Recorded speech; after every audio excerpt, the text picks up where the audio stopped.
கர்த்தரின் ஆசீர்வாதம் என்ற தலைப்பை தான் தேர்ந்தெடுத்திருக்கிறார்கள் இந்த கூட்டத்துக்கு. கர்த்தரின் ஆசீர்வாதம், எல்லாரும் சொல்லுவோம், கர்த்தரின் ஆசீர்வாதம். The blessing of the lord அப்படின்னா கர்த்தர் தருகிற ஆசீர்வாதம், தேவன் கொடுக்கிற ஆசீர்வாதம். இது தேவன் கொடுக்கிற ஒரு காரியம், மற்றவர்கள் கொடுக்கிற காரியம் கிடையாது. தேவன் கொடுக்கிற காரியம், நாமளா சம்பாதிக்கிற ஒரு காரியமும் கிடையாது. தேவன் கொடுக்கிற ஒரு காரியம். ஆசீர்வாதம் என்றால் என்ன? ஆசீர்வாதம்னா அதை இப்படி நாம் சொல்லலாம், வெற்றிகரமாய் வாழ வைக்கக்கூடிய ஒரு வல்லமை, வெற்றிகரமாய் வாழ வைக்கக்கூடிய ஒரு ஆற்றல், ஒரு பலன், அல்லது இப்படி சொல்லலாம், நிறைவான வாழ்க்கையை வாழ்வதற்கான ஒரு பலன், ஒரு ஆற்றல். அல்லது இப்படி கூட சொல்லலாம், எல்லா காரியங்களிலும் நாம் வெற்றி பெற்று நிறைவா திருப்தியா வாழ்றதுக்கு தேவனே நமக்கு காண்பிக்கும் ஒரு தயவு, தேவன் காண்பிக்கும் தயவு. I have come that they might have life and that life abundantly. ஜீவனை கொடுக்கும்படி, அந்த ஜீவன் பரிபூர்ணம் அடையும்படி நான் வந்தேன் என்று இயேசு சொல்லுகிறார் புதிய ஏற்பாட்டில். ஆசீர்வாதம்னு அதுதான், அந்த பரிபூர்ண ஜீவனை அடைவது, அதில் வாழ்வது, ஒரு நிறைவான வாழ்க்கையை வாழ்வது. ஒரு வேத வல்லுனர் ஆசீர்வாதத்தை பற்றி அவர் விளக்குகிறப்போ, பழைய ஏற்பாட்டு வேத வல்லுனர் இப்படி சொல்றாரு. அவர் என்ன சொல்றாரு? ஆசீர்வாதம் என்ற அந்த கான்செப்ட் ரட்சிப்பை விட இன்னொரு லெவல் போகுது அப்படின்னு சொல்றாரு. ரட்சிப்பை விட அடுத்த லெவல் போகுது. அதாவது ரட்சிப்புன்ற அந்த வார்த்தை எடுத்துக்கோங்க, அதனுடைய அடிப்படை அர்த்தம் என்னது? ரட்சிப்புன்னா ஒரு ஆபத்திலிருந்து நாம ரட்சிக்கப்படுவது, சில ஆபத்துகளிலிருந்து நாம காப்பாற்றப்படுவது, விடுதலை ஆக்கப்படுவது. அதுதான் ரட்சிப்பினுடைய அடிப்படை அர்த்தம். அப்போ பைபிளை பொறுத்த வரைக்கும் நாம் பாவத்திலிருந்து ரட்சிக்கப்பட்டோம், பிசாசின் என்று விடுதலையாக்கப்பட்டோம், பிசாசின் சக்திகளிலிருந்து, மரணத்திலிருந்து விடுதலையாக்கப்பட்டோம். இப்படிலாம் பைபிள் போதிக்குது இல்லையா? அப்போ நம்ம பெரிய ஒரு ஆபத்தில் இருந்தோம், பாவம் என்ற ஆபத்து, நரகத்துக்கு நேராய் போய் கொண்டிருந்தோம், தேவ கோபாக்கினைக்கு ஆளாகிற மாதிரி இருந்தோம், அந்த ஒரு ஆபத்தில் இருந்தோம். அந்த ஆபத்திலிருந்து தேவன் நம்மளை ரட்சித்து பாவத்தை மன்னித்து நம்மளை பரலோகத்துக்கு கொண்டு போறாரு, நித்திய ஜீவனை கொடுக்கிறார். அப்போ ரட்சிப்புனா ஒரு பெரிய ஆபத்திலிருந்து நம்மளை காப்பாற்றி பத்திரப்படுத்துவது, அதுதான் ரட்சிப்பினுடைய அடிப்படை அர்த்தம். ஆசீர்வாதம் அதன் மேல வர்ற ஒரு காரியம், அதை தாண்டி போகிற ஒரு காரியம். தேவன் நம்மளை ரட்சித்துட்டு அப்படியே விடுறது மட்டும் இல்லாம, ரட்சித்த பிறகு நம்மளை என்ன சொல்றாரு? நீ நிறைவா வாழு, முழுமையாய் வாழு. சும்மா ஏதோ ஒரு ஆபத்திலிருந்து காப்பாற்றப்பட்ட, ஆகவே சும்மா பழைச்சா போதும் அப்படின்னு இல்லை. இப்போ நீ வெற்றிகரமா வாழு, செழிப்பா வாழு. அதுதான் ஆசீர்வாதம் என்ற அர்த்தம். இந்த பைபிளில் நீங்க பார்த்தீங்கன்னா, முதல் முறையே தேவன் மனுஷனை ஆசீர்வதிக்கிறப்போ என்ன சொல்றார்? பழுகி பெருகி பூமியை நிரப்பி கீழ்ப்படுத்தி ஆண்டு கொள்ளுங்கள். ஆதியாகமம் 1:28. அப்போ அங்கேயே கூட அதை பார்க்கலாம். நீங்க சும்மா இருக்காதீங்க, பழுகி பெருகி பூமியை நிரப்பி கீழ்ப்படுத்தி ஆண்டு கொள்ளுங்கள். அதான் ஆசீர்வாதம்னா பழுகக்கூடிய ஒரு ஆற்றல், பெருகக்கூடிய நிரப்பக்கூடிய ஒரு ஆற்றல், பலன், கீழ்ப்படுத்தக்கூடிய ஒரு பலன், ஒரு ஆற்றல், ஒரு திராணி, ஆண்டு கொள்றதுக்கான ஒரு ஆற்றல். அப்போ ஆசீர்வாதம் தான் அதுதான். தேவன் நம்ம எல்லாருமே நிறைவான ஒரு வாழ்க்கையை வாழணும்னு விரும்புகிறார், பரிபூர்ண ஜீவனை அடையணும்னு விரும்புகிறார். சும்மா ஏதோ தள்ளணும், காலத்தை தள்ளணுன்றது தேவனுடைய விருப்பமே கிடையாது. சில நேரம் மனிதர்கள் தான் அப்படி நினைக்கிறாங்க. ஏதோ நமக்கு ஒரு வேலை இருந்து, ஒரு சம்பாத்தியம் இருந்து, ஏதோ சாப்பிட்றதுக்கு எதாவது இருந்தால் கொஞ்சம் லேசாக அப்படியே அட்ஜஸ்ட் பண்ணிட்டு போயிடலாம் அப்படின்ற எண்ணம் மனுஷனுடைய புத்தி தான். தேவன் நமக்குள்ள பெரிய ஒரு பொட்டென்ஷியலை, ஒரு ஆற்றலை வச்சுட்டாரு, அது நிறைவடையணும்னு விரும்புகிறார். நம்ம என்னென்ன ஆக முடியுமோ அதெல்லாம் ஆகணும், அப்போ தான் அவர் திருப்தி அடைகிறார் இல்லையா? நம்ம எவ்வளோ தூரம் போக முடியுமோ அவ்வளோ தூரம் போகணும். சில நேரம் கிறிஸ்தவர்கள் வந்து இந்த ஆம்பிஷன், பெரிய காரியங்களை ஆம்பிஷன் என்னது, பெரிய காரியங்கள் விரும்புவது, பெருசாக வரணும், பெருசாக அடையணும், பெருசாக உயரணும் அப்படின்னு நினைக்கிறத கிறிஸ்தவர்கள் வேண்டாம் என்று தள்ளி விடுகிறார்கள். ஏன்னா உலகத்தில் வந்து அவங்க பார்க்குறாங்க, உலகத்தார் வந்து பணத்துக்கு பின்னால், பதவிக்கு பின்னால், பேர் புகழ்ச்சிக்கு பின்னால் அப்படியே அலைஞ்சு போகிறத பார்க்கறதுனால சில நேரம் கிறிஸ்தவர்களாகிய நாம் என்ன பண்ணிடுறோம், அதெல்லாம் வேண்டாம், நம்ம வந்து சும்மா சாதாரணமாகவே இருந்துடலாம், நமக்கு அந்த மாதிரி ஆசைகள்லாம் வேண்டாம் அப்படின்னு நம்மளே வேண்டாம் வேண்டாம் வேண்டாம்னு சொல்லிடுறோம். பாருங்க, பெரிய காரியங்களே சாதிக்க ஒரு விருப்பமே இல்லாமல் போயிடுறோம் சில நேரம் கிறிஸ்தவர்கள். அப்படிப்பட்ட ஒரு எண்ணமுடையவர்கள் ஆயிடுறாங்க. ஆனால் அது தேவனுக்கு பிரியமான ஒரு காரியமே கிடையாது. இந்த ஆசீர்வாதம் என்ன சொல்லுதுன்னா, கர்த்தர் வந்து நாம் பெரிய ஆள் ஆகணும்னு விரும்புகிறாரு. நமக்குள்ளே வச்சிருக்கிற எல்லா தாளந்து, திறமை, ஆற்றல் எல்லாத்தையும் வெளிக்கொண்டு வர விரும்புகிறாரு. நம்மளை உயர்த்த விரும்புகிறாரு. நிறைவான வாழ்க்கையை நாம் வாழணும் என்பது தேவனுடைய விருப்பம். நீங்கள் விரும்புகிறீங்களா? என்னமோ தெரில, மனுஷனுக்கு கிறிஸ்தவர்கள் ஒருவேளை அதை அடக்கி வாசிக்க பார்க்கலாம். ஆனால் மனிதர்களுக்குள்ள பெருசாக வரணும்னு ஒரு ஆசை இருக்குது. பெருசாக வரணும்னு ஒரு ஆசை இருக்குது.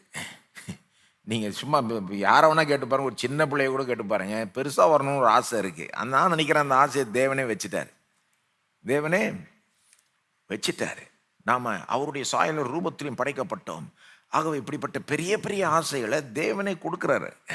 உலகத்தில் என்ன பிரச்சனைனா, அந்த ஆசையை தவறாய் அவர்கள் பயன்படுத்துகிறார்கள், அதை திரிக்கிறார்கள். அதை வந்து வெறும் அந்த பணத்தையும் பதவியும் அந்த ஒரு பேரையும் புகழ்ச்சியும் அடையணும்னு பார்க்குறாங்க. பாருங்கள், அங்கே தான் தப்பு, அங்கே தான் தப்பு. ஆனால் தேவனை பின்பற்றும் போது, தேவனை நம்பும் போது, தேவனை விசுவாசிக்கும் போது, தேவனுடைய வழியில் நடக்கும்போது அவரே அதெல்லாம் தராரு. உலகம் அலைஞ்சு நாடி தேடுது பாருங்க, அதெல்லாம் தேவனே நமக்கு தருகிறார், தர விரும்புகிறார். அதை தான் இந்த ஆசீர்வாதம் என்ற இந்த கருத்து வந்து வெளிக்கொண்டு வருது. கர்த்தர் வந்து நம்மளை தூக்க விரும்புகிறாரு, உயர்த்த விரும்புகிறாரு, நம்மளை டாப்பு கொண்டு வர விரும்புகிறாரு. வெறும் நம்மளை ரட்சித்துட்டு அப்படியே சரி இப்போ நீ ஒரு ஆபத்துலேருந்து காப்பாற்றப்பட்டாய், ஆகவே நீனு நன்றியா இரு அப்படியே விட்டுறல தேவன். நம்மளை அப்படியே கூட விட்டுருக்கலாம் வேணா, நம்ம கோடி நன்றி அவருக்கு செலுத்தணும். ஆனாலும் கூட ஆனால் அப்படியே அவர் உள்ள அவருடைய நோக்கங்கள் அதை விட பெரியது பாருங்க. ஆகவே இந்த கர்த்தரின் ஆசீர்வாதம்ன்ற காரியத்தை நாம் கொஞ்சம் இந்த இந்த 2 நாளில் பார்ப்போம். குறிப்பாக இன்னைக்கு நம்ம பார்க்குறது வந்து சில இந்த சத்தியத்தை குறித்த சில அஸ்திபாரமான காரியங்கள், அடிப்படையான காரியங்களை இன்னைக்கு கவனிக்க போகிறோம். இந்த ஆசீர்வாதம் என்னன்னு நான் சொல்ல பார்த்தேன், இப்படி வேணா சொல்லி பார்க்குறேன். சில நேரம் வாழ்க்கையில் மற்ற எல்லாமே இருக்கலாம், கடவுளுடைய ஆசீர்வாதம் இல்லாததுனாலேயே, அல்லது அதை நம்பாததுனாலேயே, அல்லது அதை குறித்த அறிவு இல்லாததுனாலேயே நம்ம முன் வராமல் இருக்கலாம். வாழ்க்கையில் எவ்வளோ இருந்தும் இந்த ஒரு காரியத்தை குறித்த அறிவும் நம்பிக்கையும் இல்லைன்னா முன்னேறாமல் இருக்க முடியும். உதாரணத்துக்கு கடின உழைப்பு இருந்தால் மட்டும் பத்தாது. கடின உழைப்பு ரொம்ப முக்கியம். நம்ம கலாச்சாரத்தில் அதை ரொம்ப ஒரு தெய்வம் மாதிரி சொல்லுவாங்க சில நேரம். உழைப்பே தெய்வம், கடின உழைப்பு தான் எல்லாம் வேர்வை சிந்தி நான் முன் வந்தேன் அப்படின்லாம் சொல்லுவாங்க. கடின உழைப்பு அவசியம், அது இல்லாமல் முன் வர முடியாது. It is one necessary thing, அது அவசியமான ஒரு காரியம். அதனால அது இருந்தால் மட்டும் முன் வந்துடலான்னு நினைக்கிறது முட்டாள்தானு நான் நினைக்கிறேன். நீங்கள் என்ன நினைக்கிறீங்க? கடின உழைப்பு மட்டும் இருந்தால் முன் வந்துடலாமா? எனக்கு தெரியும் சிலர் ஒரு வேலைக்கு பதில் 2 வேலை செய்கிறாங்க. கஷ்டப்பட்டு உழைக்கிறாங்க, சும்மா ஒன்றும் கிடையாதுங்க.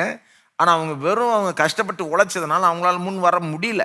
வேற என்னமோ அங்கே மிஸ்ஸிங்காக இருக்குது. அது என்னது? ஆசீர்வாதம். நம்முடைய உழைப்பின் மீது தேவனுடைய ஆசீர்வாதம் இருக்க வேண்டும். அவருடைய ஆசீர்வாதம் இருந்தால் தான் அந்த உழைப்பே வெற்றி பெறுது, வாய்க்குது. இப்போ வெறும் உழைப்பு பத்தாது, உழைப்பு அவசியம். ஆனால் அதை வெற்றி பெற வைக்கக்கூடியது தான் அந்த கடவுளுடைய ஆசீர்வாதம். அதுபோல தான் சாமர்த்தியமாய் நடந்து கொள்வதும் முக்கியம் பாருங்க. சும்மா அறிவு இல்லாமல் ஞானம் இல்லாமல் நடந்து கொண்டால் முன் வரவே முடியாது. சில நேரம்லாம் பார்த்தீங்கன்னா இந்த பண விஷயங்கள்லாம் ஒரு பேசிக் சாமர்த்தியம் இல்லாததுனாலேயே ஜனங்க முன் வர முடியல. அதனால தான் பார்த்தீங்கன்னா சில நேரம் கிறிஸ்தவர்கள் பண விஷயத்தில் கஷ்டப்படுறத பார்க்கலாம். உலகத்தில் வந்து அவங்க பண விஷயத்தில் எங்கேயோ அடிச்சுன்னு போகிறாங்க.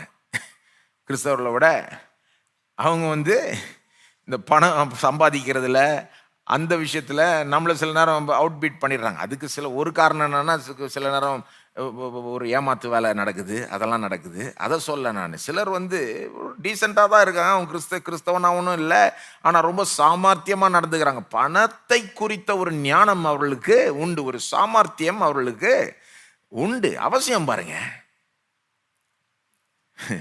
கிறிஸ்தவர்கள் வந்து பணமே வேண்டான்னு சொல்லிட்டாங்க நிறைய பேர். அது கெட்டதுன்னு சொல்லிட்டாங்க, ஐஸ்வர்யம் கெட்டதுன்னு சொல்லிட்டாங்க. ஆனால் அதை குறித்த சாமர்த்தியம் என்னத்துக்கு? அந்த விஷயத்தில் அறிவு கட்ட ஒரு இதாகியாச்சு. அப்போ அறிவு இல்லாமல் அந்த காரியத்தில் இருக்கும்போது அந்த விஷயத்தில் முன்னேற முடியாது. அப்போ நல்ல கிறிஸ்தவனாக இருக்கலாம், ஆனால் அந்த சாமர்த்தியம், ஒரு காரியத்தை குறித்த ஒரு ஞானம் இல்லைன்னா, கொஞ்சம் காமன் சென்ஸ் ஒன்றும் இல்லை, பணத்தை சேவ் பண்ணணும், எல்லாத்தையும் செலவழிச்சிடக்கூடாது, சேவ் பண்ணால் மட்டும் பத்தாது, இன்வெஸ்ட் பண்ணணும், இது மாதிரிலாம் பேசிக் காமன் சென்ஸ் பாருங்கள். உலகத்தாருக்கு இதெல்லாம் தெரியும். ஆனால் சில நேரம் இது கிறிஸ்தவர்களாகிய நாம் இதெல்லாம் வந்து வேண்டான்னு சொல்கிறதுனாலே முன் வர முடியல.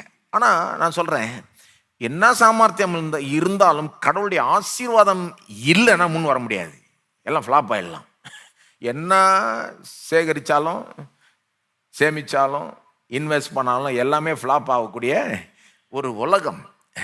இந்த உலகத்தில் வெறும் ஒரு சாமர்த்தியம் இருந்தால் பத்தாது, ஒரு கடின உழைப்பு இருந்தால் பத்தாது. இதே இது கடவுளுடைய ஆசீர்வாதம் இருந்ததுன்னா அது உங்களை உழைக்கவும் வைக்கும். நான் சொல்கிறேன், உழைக்கவும் வைக்கும், சாமர்த்தியத்தையும் அது கொண்டு வரும்.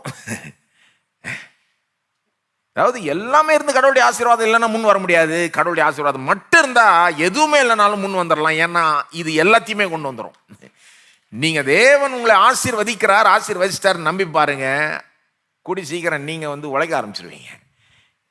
அந்த நம்பிக்கை இன்றைக்கு என்னுடைய கோல் என்னன்னா, உங்களை ஒவ்வொருவருக்கும் ஒரு நம்பிக்கை இருக்கணும். என்ன நம்பிக்கை? தேவன் என்னை ஆசீர்வதிக்க விரும்புகிறார், ஆசீர்வதிக்க வாக்கு கொடுத்துட்டாரு, சொல்ல போனால் ஆசீர்வதிச்சிட்டார். இந்த 3 காரியத்தை தான் நான் உங்களுக்கு சொல்ல விரும்புகிறேன் இந்த ஃபர்ஸ்ட் செஷனில். 3 அடிப்படை சிம்பிளான சத்தியங்கள். தேவன் என்னை ஆசீர்வதிக்க விரும்புகிறார், சொல்லுங்க, விரும்புகிறார், வாக்கு பண்ணிட்டார், ஆசீர்வதிச்சிட்டார்.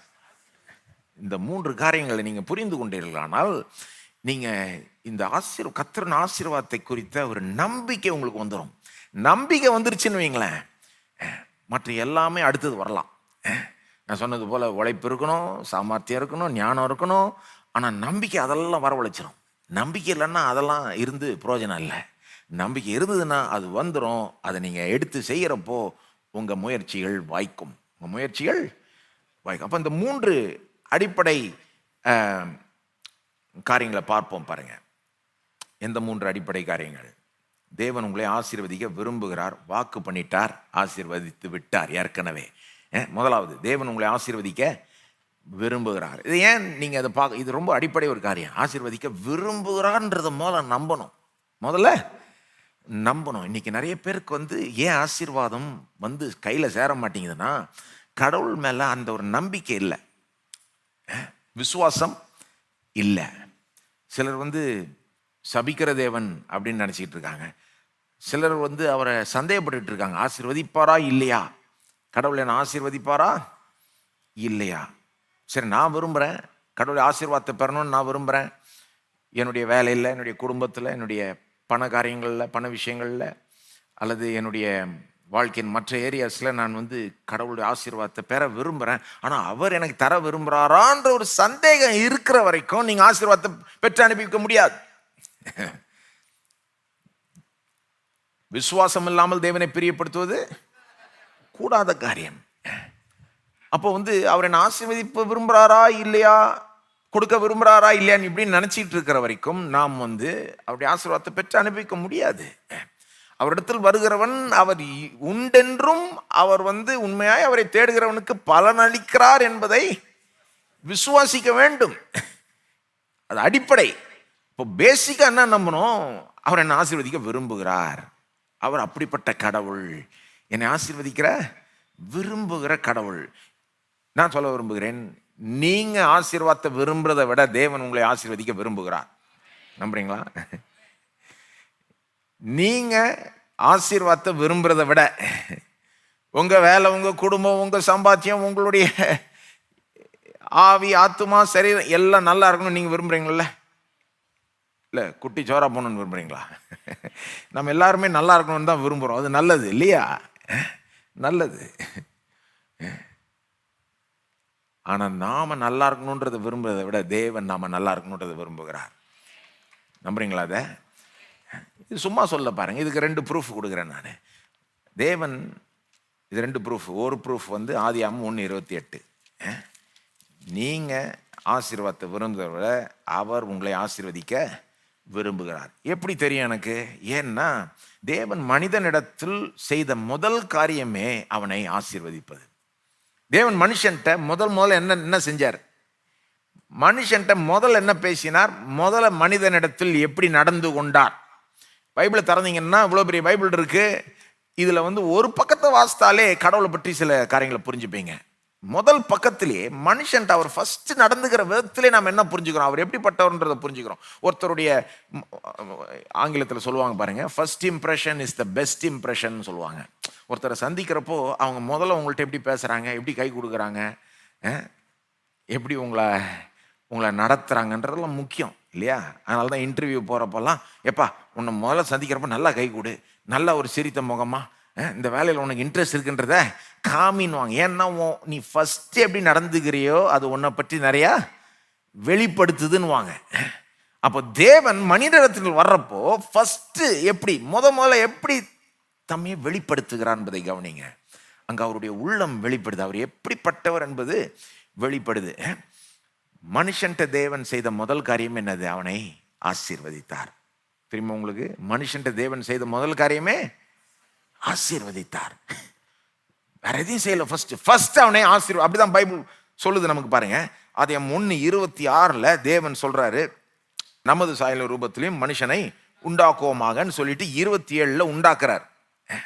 உண்டாக்கிட்டாருன்னு 27 சொல்லுது.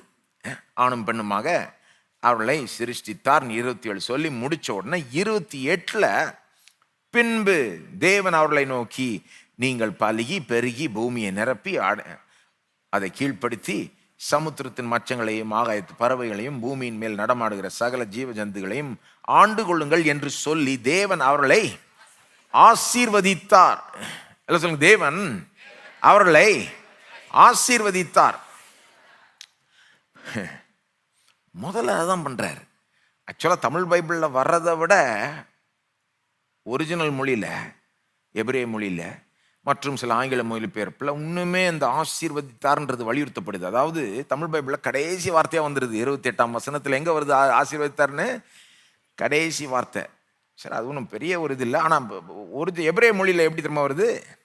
எப்படி வருதுன்னு சொல்கிறேன் கேளுங்க. இப்போ தமிழ் பைபிள் எப்படி வருது?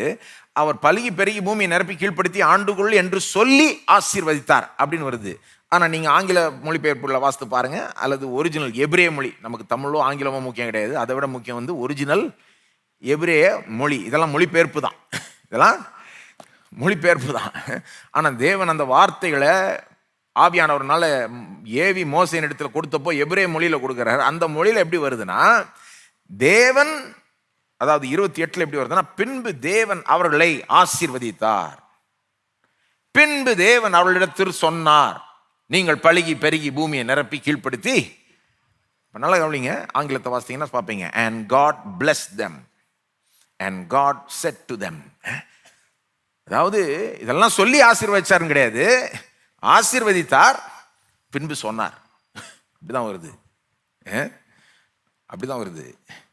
ஆசீர்வதித்தார், சொன்னார். முதல்ல அவர் ஆசீர்வதிச்சார், அப்புறம் தான் இந்த பலுகி பெருகி பூமியை நிரப்பி கீழ்ப்படுத்தி ஆண்டுகொள்னு சொன்னார். அதை நீங்கள் யோசித்து பார்த்தீங்கன்னா அந்த ஆர்டர் தான் கரெக்டு.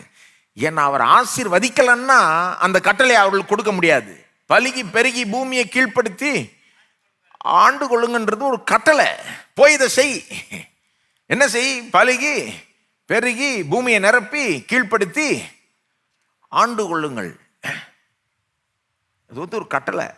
ஆனால் அந்த கட்டளையை வந்து கடவுளுடைய ஆசீர்வாதம் இல்லாமல் நிறைவேற்ற முடியாது. பெருக்க முடியாது, பழுக முடியாது, நிரப்ப முடியாது, கீழ்ப்படுத்த முடியாது, ஆண்டு கொள்ள ஆனால் அவர் ஆசீர்வதித்ததுனால அந்த வார்த்தைகளை ஆக்சுவலாக போய் நம்ம செய்ய முடியும். அப்போ தேவன் ஆதாம் ஏவாள்கிட்ட செய்த முதல் காரியம் என்னது? அவர்களை ஆசீர்வாதம். அதாவது அவர்களுக்கு ஒரு விசேஷித்த ஒரு பலனை கொடுத்தார், ஒரு ஆற்றலை கொடுத்தார், ஒரு திராணியை கொடுத்தாரு, ஒரு தயவை கொடுத்தாரு. அதை கொடுத்துட்டு சொல்றாரு, இப்ப நீ போய் பழுகி பெருகி பூமியை நிரப்பி கீழ்ப்படுத்தி ஆண்டுகொள். அப்படிதான் வருது தமிழ். அதெல்லாம் சேர்த்து ஒரு மாதிரி மொழிபெயர்த்துட்டாங்க. பரவாயில்ல, ஒன்றும் பெரிய லாஸ் ஒன்றும் கிடையாது.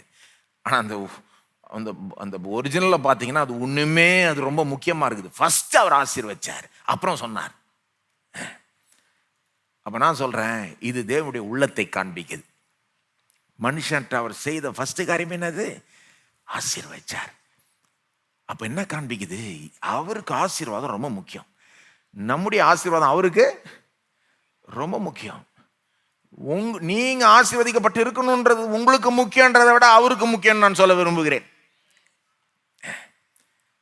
நீங்க இப்படி நினைக்க ஆரம்பிக்கணும், நான் நல்லா இருக்கிறது எனக்கு முக்கியன்றதை விட கடவுளுக்கு முக்கியம். அதை நம்புறீங்களா? அதை நம்பினீங்கன்னா பெரிய ஆளாயிடுவீங்க நீங்க. நம்ம ஏன் சில நேரம் முன்னேறலன்னா நமக்கு கடவுள் மேல சந்தேகம் இருக்கு. சார விரும்புறாரா, செய்ய விரும்புறாரா, என்ன முன்னேற வைக்க விரும்புறாரா? ஏன்னா வாழ்க்கையின் சூழ்நிலைகள், கஷ்டங்கள், போராட்டங்கள்லாம் வர்றப்போ அந்த சந்தேகம் வர்றது இயல்பு தான். ஆனா வசனத்துக்கு போகணும். வசனம் என்ன சொல்லுது? அவர் முதல்ல செஞ்ச காரியமே ஆசீர்வதித்தார்.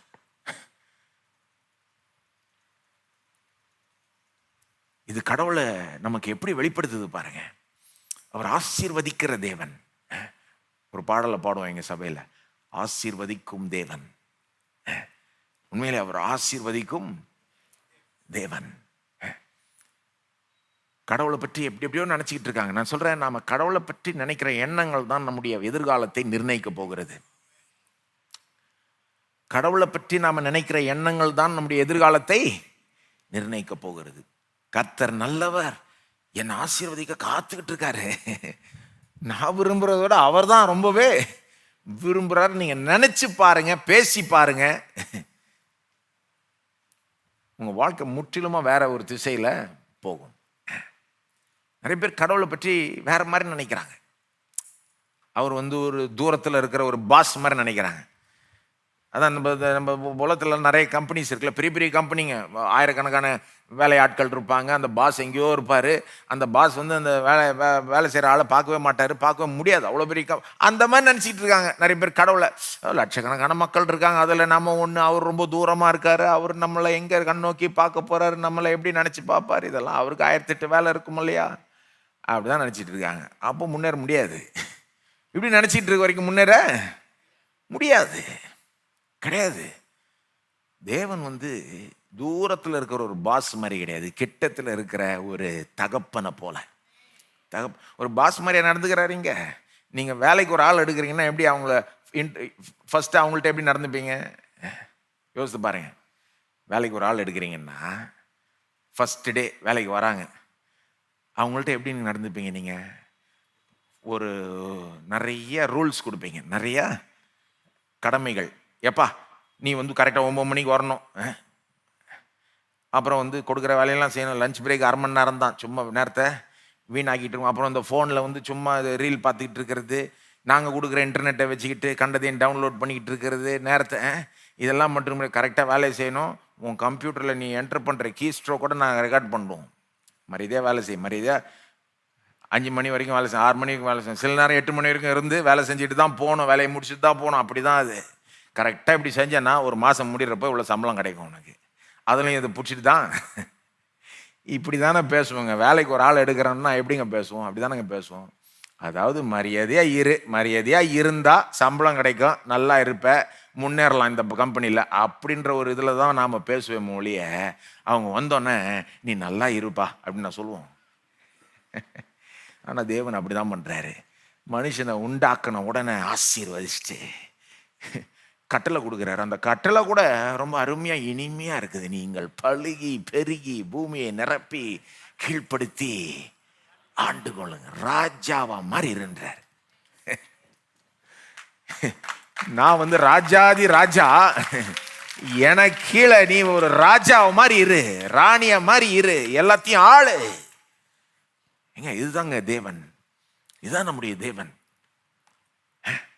நம்ம தேவனை பற்றி எப்படி நினைத்து கொண்டிருக்கிறோம்? அவர் வந்து ஒரு பாஸ், ஒரு எம்ப்ளாயியை பார்க்குற மாதிரி பார்க்கல, ஒரு தகப்பன் ஒரு பிள்ளையை பார்க்குற மாதிரி பார்க்குறாரு. என் பிள்ளை பிறந்தப்போ எனக்கு முதல்ல வந்து எடுத்து முத்தம் கொடுக்கணும் போல இருந்தது, அந்த பிள்ளையை ஆசீர்வதிக்கணும் போல இருந்தது, எல்லாம் இருக்கணும் அப்படின்னு ஒரு 4 வார்த்தை சொல்லணும் போல பிள்ளைக்கிட்ட நடந்துக்கிற மாதிரி நடந்துகிறார். நம்மளை பிள்ளைகளை போல அவர் கருதுகிறார் இல்லையா? நீங்க நம்புறீங்களா? இதை தேவன் உங்களை ஆசீர்வதிக்க விரும்புகிறார்.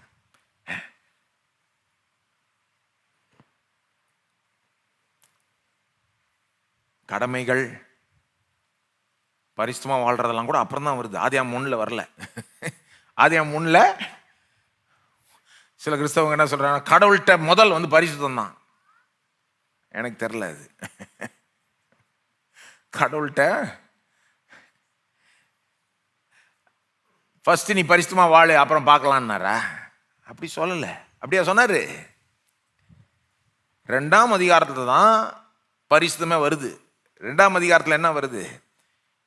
நீ எந்த கனியை வேணா சாப்பிட்டுக்கலாம், எந்த மரத்தின் கனியை வேணா சாப்பிட்டுக்கலாம், இந்த ஒரு மரத்தின் கனியை மட்டும் சாப்பிடாத. அது சாப்பிடாம இருக்கிறது மூலமா நீ என்னை கனப்படுத்துற, என்னை கீழ்ப்படுகிற. அது 2ஆம் அதிகாரத்துல. முதல் அதிகாரத்துல வந்து அவர் ஆசீர்வதித்தார்ன்றது வருது.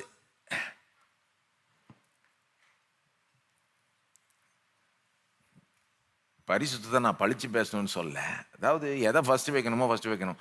ஆசீர்வாதம் இருந்தால் தான் பரிசுத்தமாகவே வாழ முடியும். நான் சொல்றேன், ஆசீர்வாதம் இருந்தால் தான் பரிசுத்தமாகவே வாழ முடியும். கர்த்தரின் ஆசீர்வாதம் தான் உங்களை பரிசுத்தமாக வாழ வைக்கும். ஆனால் ஆசீர்வாதம் வந்து பொருட்கள் நினைச்சக்க கூடாது. ஆசீர்வாதம் வந்து ஏதோ பணம் அல்லது ஒரு பொருள், நீங்கள் பூமிக்குரிய ஒரு நல்ல காரியம் நினச்சிக்க கூடாது. பணமோ சுகமோ ஆசீர்வாதம் அதெல்லாம் கொண்டு வரும். ஆனால் ஆசீர்வாதம் அதை காட்டிலும் பெருசு, ஆசீர்வாதம் அதை காட்டிலும் முந்தினது. நல்ல காரியங்களை கொண்டு வரக்கூடிய காரியம்தான் ஆசீர்வாதம். உங்கள் முயற்சிகளை வைக்கக்கூடியது தான் ஆசீர்வாதம். ஆனால் அந்த நல்ல காரியம் ஆசீர்வாதம்ன்ற மாதிரி நம்ம எடுத்துடக்கூடாது. ஆசீர்வாதம் வந்து ஒரு தெய்வீக சக்தி, உங்களை வந்து சரியான பாதையில் நடத்தக்கூடிய ஒரு தெய்வீக சக்தி. அப்போ தேவன் வந்து என்ன எல்லாம் சொல்லுங்க, தேவன் என்னை ஆசீர்வதிக்க விரும்புகிறார். அதை நம்புறீங்களா? ஆமீன். சரி, 2வது ப்ரூஃப். இது ஃபர்ஸ்ட் ப்ரூஃப். 2வது ப்ரூஃப் வந்து கலாத்தியர் 3:13-14. நீங்க விரும்புறதை விட தேவன் உங்களை ஆசீர்வதிக்க விரும்புறாரு என்பதற்கு 2 ப்ரூஃப் தர விரும்புறேன். ஒன்று வந்து ஆதியாகமம் 1:28, இன்னொன்று வந்து கலாத்தியர் 3:13-14.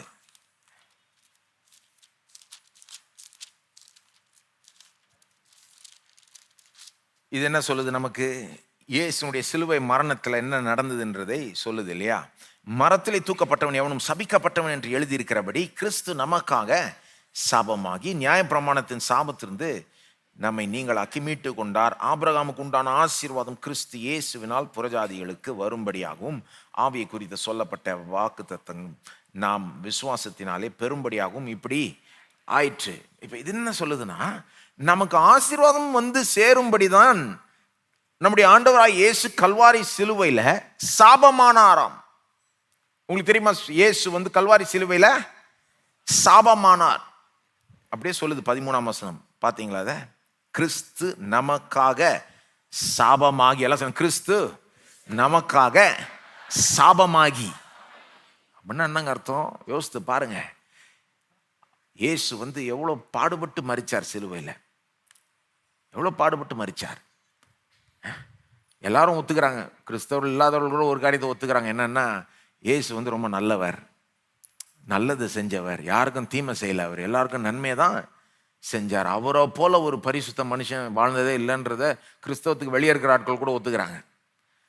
ஆனால் அவருடைய மரணம் எல்லாருக்குமே ஒரு புதிராக இருக்குது. எப்படி இவ்வளோ நல்லவருக்கு போய் இவ்வளோ ஒரு கொடூரமான ஒரு மரணம் வர முடியும்?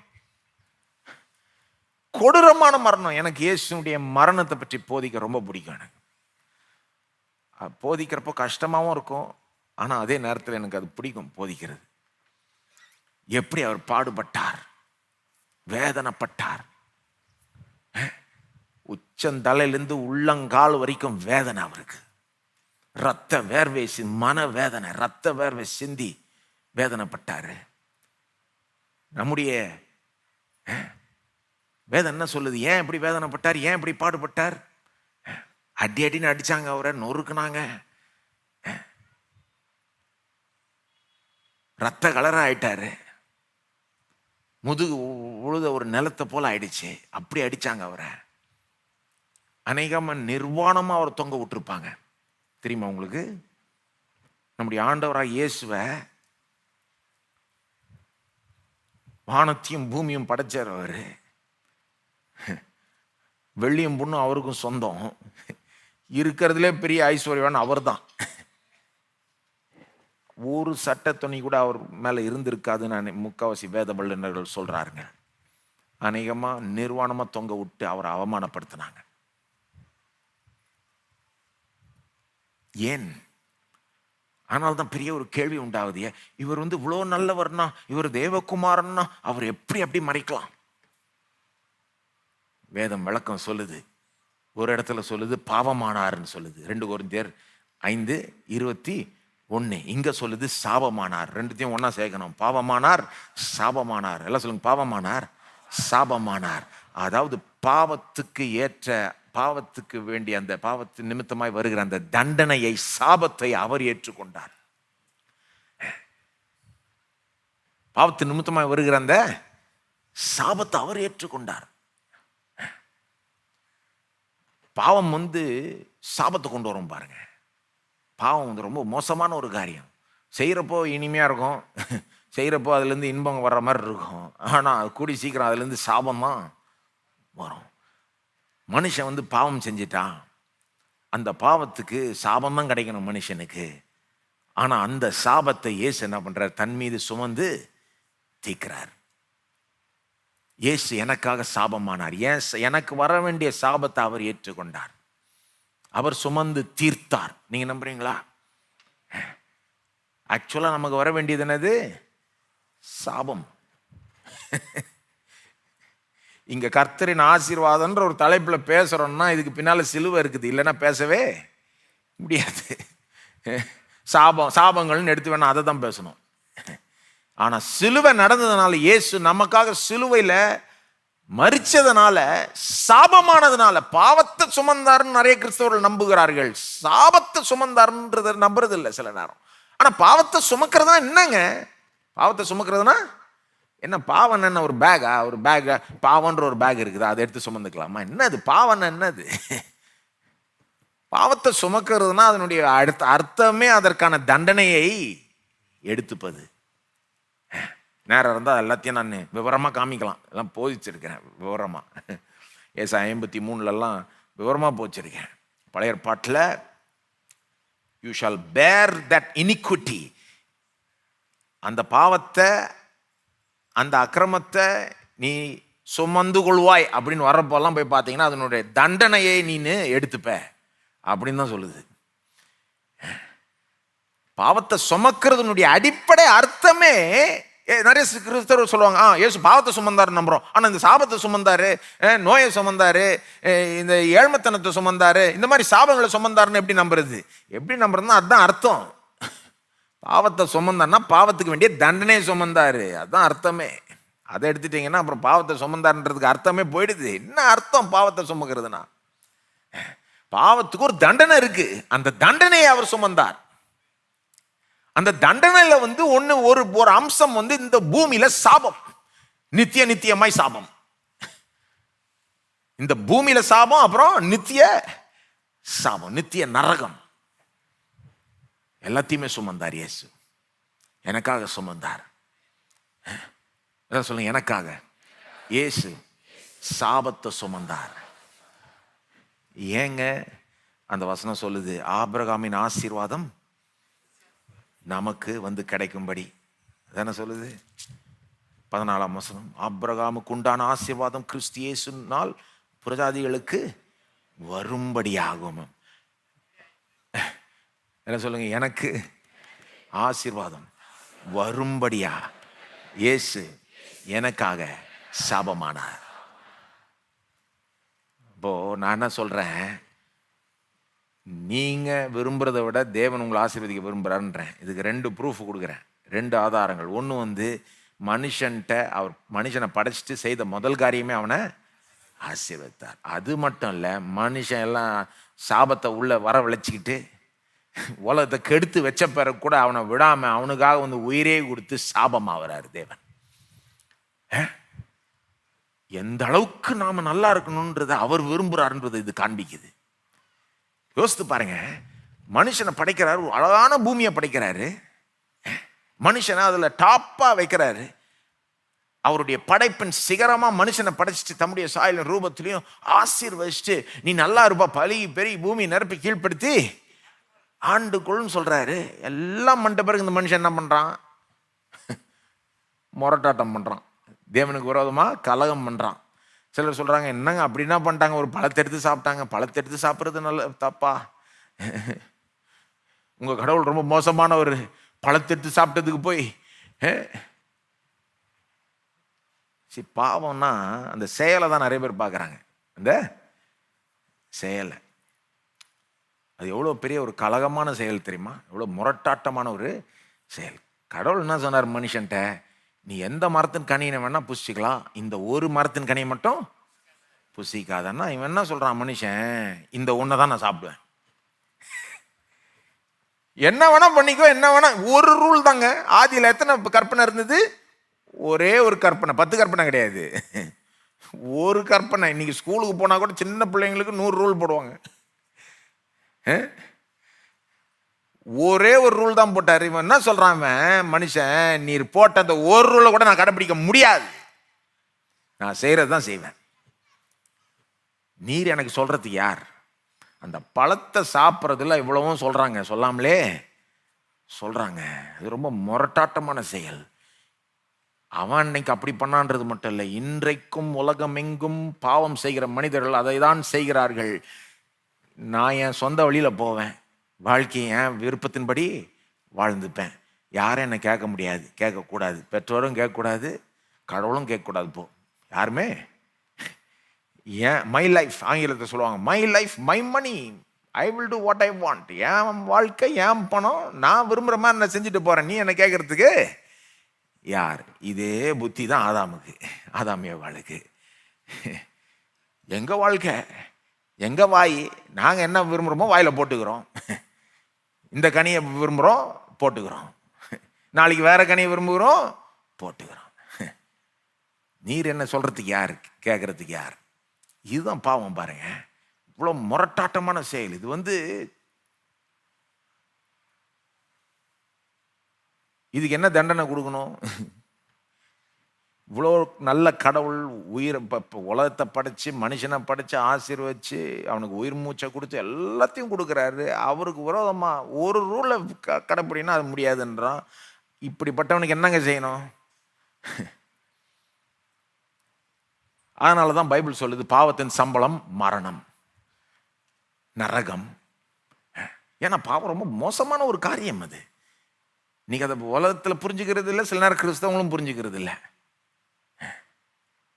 ரொம்ப மோசமான ஒரு காரியம் அதுக்கு. ஆகவே அதுக்கு மிக மோசமான ஒரு தண்டனை. அப்போ இவ்வளோ பெரிய ஒரு தண்டனை வரவழைச்சிக்கிட்டான் மனுஷன். பாவம் செஞ்சதுனால தான் பைபிள் போதிக்குது சாபமே உலகத்துக்குள்ள நுழைஞ்சிருச்சு. அப்போ முதல்ல ஆசீர்வாதம் மட்டும் இருந்தது, மனுஷன் பாவம் செஞ்ச பிறகு சாபமும் நுழைஞ்சிருச்சு. இன்னைக்கு பாருங்க, ஆசீர்வாதமும் இருக்குது உலகத்தில், சாபமும் இருக்குது, ரெண்டுமே இருக்குது. அதனால தான் சில நேரம் நல்ல நல்ல காரியங்கள் நடக்குது உலகத்தில், சில நேரம். ஏன்னா அந்த ஆசீர்வாதமும் இன்னும் கடவுள் கொடுத்த ஆசீர்வாதத்தினால தான் இன்னைக்கு வெளியாட்கள் கூட நல்லா இருக்கிறாங்க ஓரளவுக்கு. ஆதாம்ட்டு அவர் பேசின வார்த்தைகள் இருக்கு பாருங்க. பிறகு நோவாவின் இடத்துல அதே இதை திரும்ப சொன்னார். அது 9ஆம் அதிகாரத்தில். இந்த வார்த்தைகள் வந்து வெறும் நமக்கு மட்டும் சொந்தம் இல்லை, உலகத்துக்கே சொந்தம். அதனால தான் இன்னைக்கு 4 பேர் போய் வெளியே கூட அவங்க ஒன்றும் கிறிஸ்தவங்களா இல்லைன்னா கூட போய் வேலை செஞ்சாங்கன்னா சம்பாதிக்க முடியுது, ஏதோ ஓரளவுக்கு ஓரளவுக்கு இல்லை, நல்லாவே கூட வாழ முடியுது சிலரால். கடவுளுடைய ஆசீர்வாதத்தினுடைய எஃபெக்ட் அங்கேயும் வேலை செய்யுது. ஆனால் சாபமும் நுழைஞ்சிட்டதுனால தீமைகள் நடக்குது, மோசமான காரியங்களும் உலகத்தில் நடக்குது. அப்போ தேவன் வேணா இந்த உலகத்தை அப்படியே விட்டுருக்கலாம், பரவாயில்ல, அப்படியே கடை ஆசீர்வாதமும் சாபமும் கலந்து போடட்டும் போ அப்படின்னு விட்டுருக்கலாம். ஆனால் அவர் உடலை பாருங்க என்ன பண்றாரு, அவருடைய சொந்த குமாரனை அனுப்பி நமக்காக சாபமாகும்படி சிலுவையில் மரிக்க செய்தார். இப்போ அவர் எவ்வளோ நல்ல தேவன் பாருங்க, எந்த அளவுக்கு நாம நல்லா இருக்கணும்னு விரும்புறாரு. ஆசீர்வாதமும் சாபமும் கலந்த வாழ்க்கையை நமக்கு அவர் விரும்பவில்லை, நமக்கு அவரு விரும்பல. அதனாலதான் சொந்த குமாரன் அனுப்பி நமக்காக சாபமாய் மரிக்க செய்தார். என்ன எனக்கு என்ன ஆசீர்வாதம் கிடைக்கணும், ஆபிரகாமுக்கு உண்டான ஆசீர்வாதம். இதுக்கு மேல ப்ரூஃப் வேணுமாங்க உங்களுக்கு? தேவன் உங்களை ஆசீர்வதிக்க விரும்புகிறார், அதான் முதல்ல செஞ்சாரு. இதுக்காக அவர் உயிரே கொடுத்தாரு, ரத்தத்தையே சிந்தினாரு, சாபமானார் நமக்காக. இதுக்காக தான் அவர் அப்படி அவமானப்பட்டார் அங்க.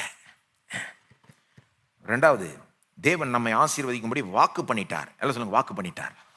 இப்போ அவர் விரும்புறான்றது மட்டும் இல்லை, வாக்கு பண்ணிட்டார். ஆதியாம் 12:1-3 வரைக்கும், ஆதியாம் 12ஆம் அதிகாரம் 1-3 ஆகிய வசனங்கள். வாக்கு பண்ணிட்டார். எங்க? இதுதான் மிக முக்கியமான வாக்குன்னு நினைக்கிறேன் நான். ஆதியாம் 12:1-3, கர்த்தர் ஆபிரகாமை நோக்கி, நீ உன் தேசத்தையும் உன் இனத்தையும் உன் தகப்பனுடைய வீட்டையும் விட்டு புறப்பட்டு நான் உனக்கு காண்பிக்கும் தேசத்துக்கு போ. நான் உன்னை பெரிய ஜாதியாக்கி உன்னை ஆசீர்வதித்து உன் பேரை பெருமைப்படுத்துவேன். நீ ஆசீர்வாதமாய் இருப்பாய். உன்னை ஆசீர்வதிக்கிறவர்களை ஆசீர்வதிப்பேன், உன்னை சபிக்கிறவர்களை சபிப்பேன். பூமியில் உள்ள வம்சங்கள் எல்லாம் உனக்குள் ஆசீர்வதிக்கப்படும் என்றார். அப்போ வாக்கு பண்ணிட்டார். எங்கெங்க வாக்கு பண்ணிட்டார்னு கேட்டீங்கன்னா இங்கதான் வாக்கு பண்ணார். இங்க மட்டும் இல்லை, நான் இதுதான் விசுவாசிகளுக்கு அவர் கொடுத்த முதல் வாக்குன்னு சொல்லுவேன் நான். இன்றைக்கு நம்ம விசுவாசிகளாக இங்கே கூடி வந்திருக்கிறோம். நமக்கு அவர் கொடுத்த ஆசீர்வாதத்தை குறித்து கொடுத்த முதல் வாக்கு. அதாவது ஆதியாம் 1:28 ஆசீர்வச்சாரு. ஆனால் இவன் மனுஷன் பாவம் செஞ்சுட்டான், சாபத்தை வரவழைச்சிக்கிட்டான். அதுக்கப்புறம் உலகம் குட்டிச்சோராய் அழிக்க வேண்டிய நிலைக்கு போய் வெள்ளத்தினால் அழிக்கப்பட்டு அப்புறம் திரும்ப நோவாவோட தொடங்குறாரு தேவன். நோவாவையும் ஆசீர்வதிக்கிறாரு.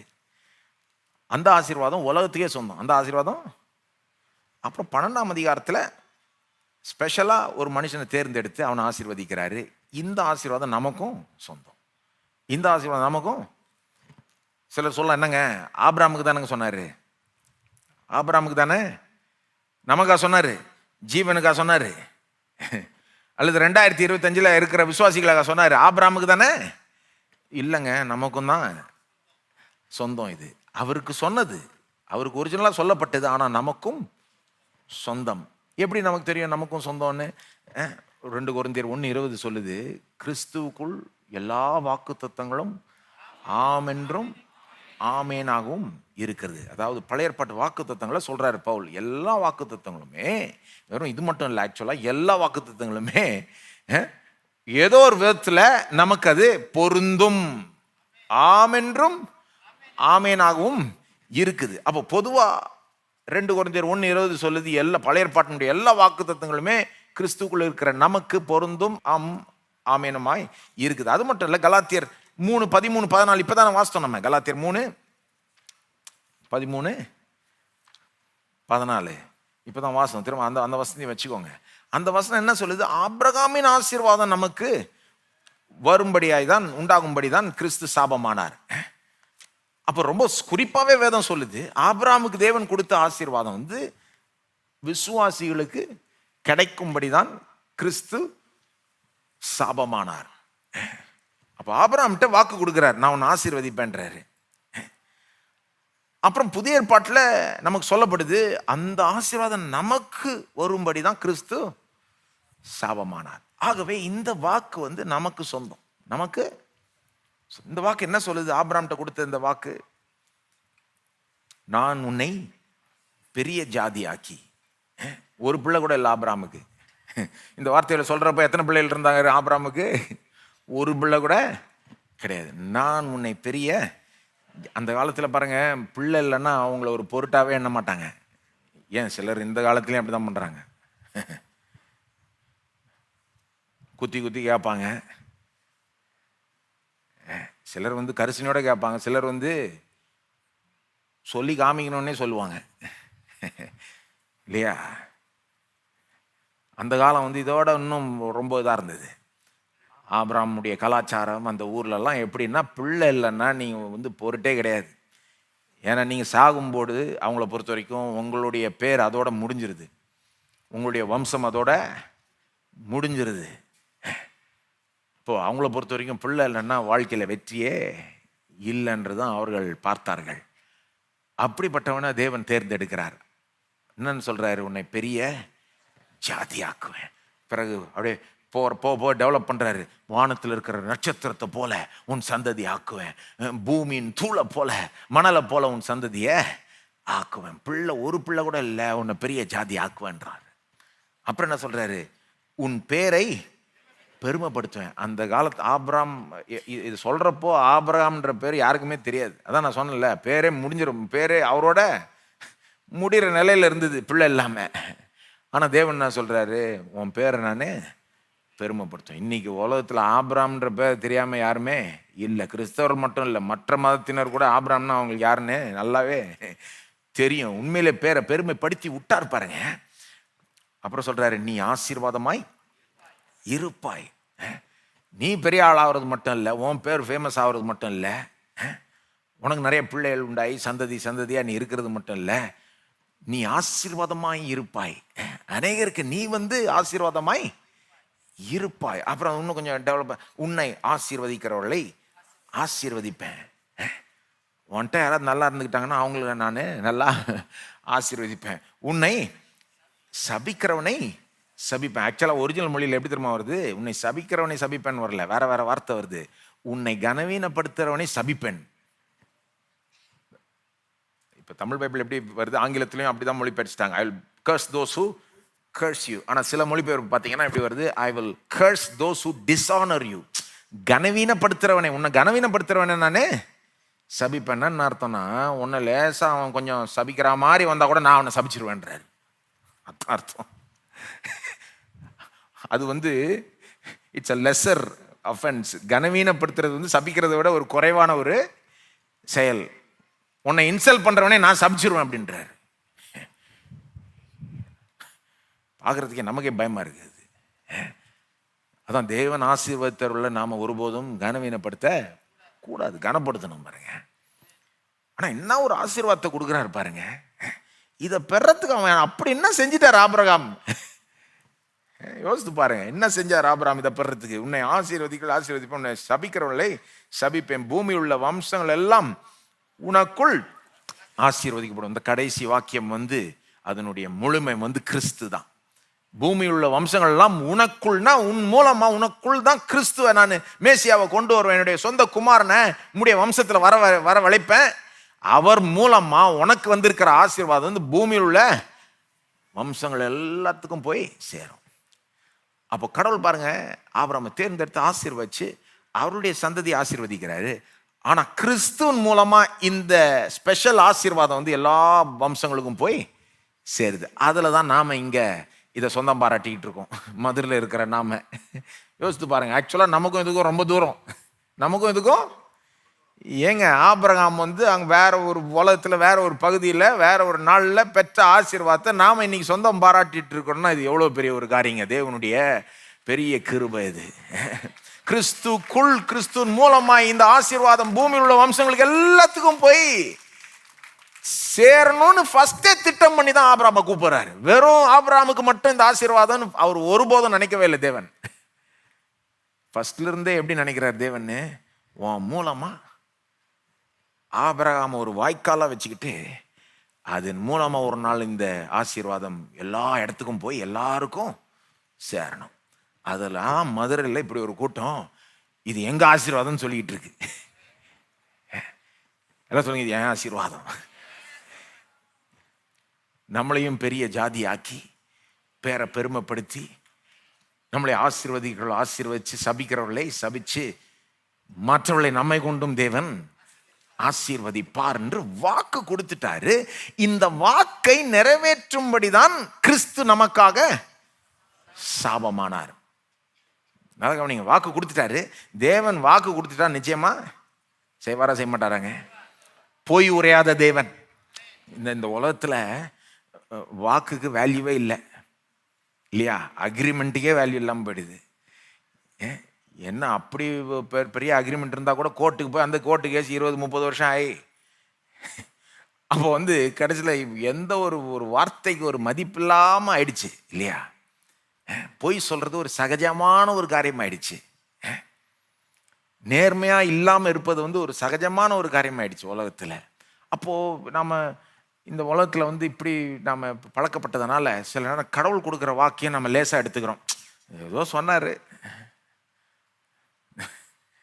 எனக்கும் தான் தெரியும், 10 பேர் சொன்னாங்க, ஒன்றுமே செய்யலை, இவரும் எங்கே செய்வார்ன்ற மாதிரி நம்ம நினச்சிக்கிறோம். அதை லேஸில் எடுத்துக்கிறோம். ஆனால் அவர் பொய் உரையாத தேவன். அவர் மனிதனை போல கிடையாது. கடவுளை அவர் மனுஷன் அளவுக்கு குறைச்சிடவே கூடாது. பாருங்க, நாம தான் அவருடைய சாயலையும் ரூபத்திலையும் உண்டாக்கப்பட்டுமே ஒழிய நாம அவரை நம்முடைய சாயல் ஆக்கிடக்கூடாது. என்னங்க, நாம தான் அவருடைய சாயலுக்கு மேலே மேலே வர பார்க்கணுமே ஒழிய அவருடைய நம்ம லெவலுக்கு கூட குறைச்சிடக்கூடாது, கீழே இறக்கிடக்கூடாது. கடவுள் ஒரு மனிதன் அல்ல. அவர் பொய் சொல்றதுக்கு ஒரு மனுஷன் கிடையாது. பொய் உரையாத தேவன், வாக்கு மாறாத தேவன். நான் கர்த்தர், நான் மாறாதவர் என்று சொல்லுகிறார். இன்னைக்கு ஒரு விதமா பேசிட்டு நாளைக்கு பேச்சை மாத்துற தேவன் கிடையாது. அல்லது சும்மா சும்மா சொன்னேன், பேச்சுக்கு சொன்னேன் நம்ம சொல்லுவோம்ல, சும்மா வாய் விட்டுட்டு ஏதோ ஒரு ஃபீலிங்ல சொல்லிட்டேங்க அப்படின்னு. அப்படிலாம் சேர்றதில்லை தேவன். ரொம்ப சித்தம் கொண்டு தீர்மானித்து நிர்ணயித்து ரொம்ப குறிப்பா சொல்ற தேவன். அது மட்டும் இல்ல, அவர் சொன்னாலே அது நிறைவேறிடும். தேவன் எப்படி சொன்னா ஆயிடும். வெளிச்சம் உண்டாக கடவுது அப்படின்ட்டு ஐயோ தெரியாம வாயை விட்டேன்னு சொல்ல முடியாது. அவரு வெளிச்சம் உண்டாக கடவுதுன்னா அவ்வளவுதான், வெளிச்சம் ஆயிடுச்சு, முடிஞ்சது. அப்படிப்பட்ட தேவன். என்னங்க, இங்க ஜீவன் இல்லைன்னா கூட ஜீவன்னா ஜீவன் வந்துருவாப்ல. அப்படிதான், அப்படிப்பட்ட தேவன் அவர். அவருடைய வார்த்தையில அப்படிப்பட்ட வல்லம் இருக்குது. அந்த வார்த்தையை சொன்னா அது திரும்ப வீணா போகாது. அது எந்த நோக்கத்துக்காக அனுப்பப்பட்டதோ அதை நிறைவேற்றியே தீர்க்கும். அந்த வார்த்தையிலே அந்த நிறைவேறக்கூடிய அந்த வல்லமை உண்டு. அப்போ வாக்கு கொடுத்துட்டாருன்னா அதுவே நமக்கு ஒரு நிச்சயத்தை கொடுக்கணும். வாக்கு கொடுத்துட்டார். இது வாக்கு, இது it's the beginning of the ப்ராமிசஸ்ன்னு சொல்லலாம் ரிகார்டிங் பிளஸிங். நிறைய வாக்குத்தத்தங்கள் இருக்கு பழைய ஏற்பாட்டில் புதிய ஏற்பாட்டில். அதனுடைய ஆரம்பம் தான் இந்த ஆபிரகாமுக்கு சொன்ன வாக்குன்னு நீங்க எடுத்துக்கலாம். சரிங்களா? வாக்கு கொடுத்துட்டாரு. இந்த வாக்கு ஒரு விதத்தில் ஏற்கனவே நிறைவேறிற்று. ஏற்கனவே நிறைவேற்றிய இது வரும்படியாய் தான் கிறிஸ்து நமக்காக சாபமானார். அந்த கலாத்தியர் 3:13 போங்க.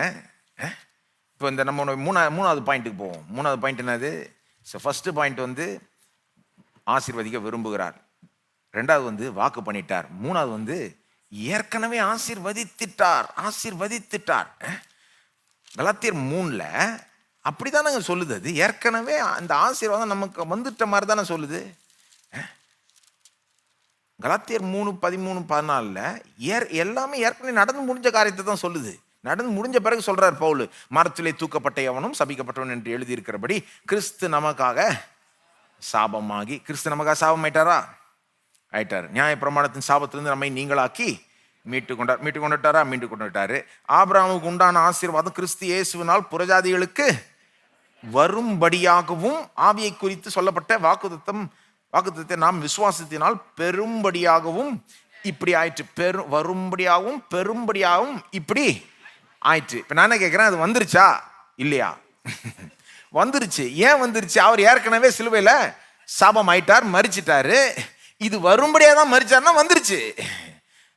ஆவி குறித்த வாக்குத்தத்தம் ஏற்கனவே வந்துருச்சா? வந்துருச்சு. அப்போஸ்தலர் 2லயே அந்த அப்போஸ்தலர்களுக்கு வந்துருச்சு.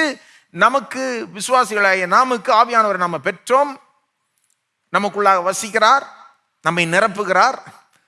ஆவியை குறித்த வாக்குத்தத்தம் கிடைச்சிருச்சு, கையில கிடைச்சிருச்சா? அதே போலதான்